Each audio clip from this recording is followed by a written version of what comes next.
Welcome into GoBlueRaiders.com. Justin Beasley here alongside Aston Rhoden as we're quickly approaching the 2014 soccer season, just a couple of days away from the opener at Belmont Sunday. What are you looking out of your team to see this season?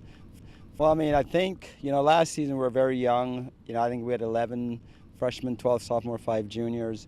So we're just kind of looking for some maturity, and we've seen some of that already in their training and their way they approach the game, so we're just ready to get started. Last year, I mean, we had a fantastic group that we lost after the 12th season. That was mostly our attacking personalities, and I think it just took some time to get our current attacking players in the flow of what we're doing. I mean, and we've played 2 exhibition games already and scored 8 goals. So I think they've learned quite a bit in the off season and are starting to kind of figure some things out.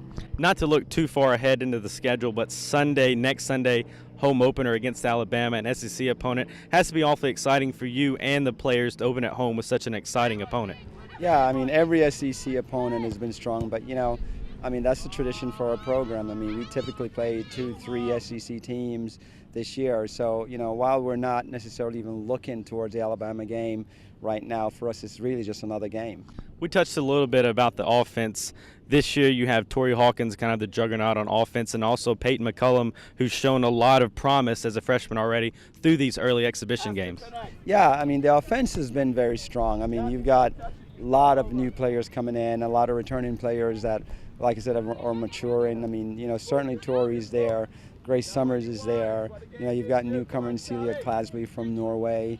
Peyton McCollum, Alex Gonzalez, Katinka Stanberg, Ali Gale, and the list goes on. I mean, every attacking player here, I think, have actually improved, and the new players are starting to figure some things out. Speaking of improvement, Kelsey Brower has shown improvement every offseason. What have you seen from her specifically in this offseason?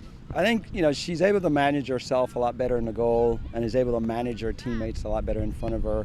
And again, she was one of our sophomores, so I think that added year of maturity now has given her a lot more stability in the goal. And like I said, just being able to manage herself a lot better, has been a massive reason for her improvement. Cannot forget about the defensive side, led primarily by Emily Jorgensen. What can we see defensively from this team? Pretty strong last year as well. I think defensively, I mean, we're going to be good as well. I mean, we've got some strong new players that are helping us. Again, I think a big key is the maturity of the returning players. Jorgensen is one of several that we have back there. Emily Hartran is there. Grace Stewart, who was a redshirted freshman from last year, is now back in the mix. Kelsey Roberts was strong for us last year. You still, have Kelsey Brandstetter, who does a fantastic job in the back as well. Paige Terlizzi. Now you've got new players in Kathy Thomas. So, I think defensively, we're starting to start to put the pieces together. And the most important thing for us is that we have some depth in the back, and I think we've accomplished that this year. Your job is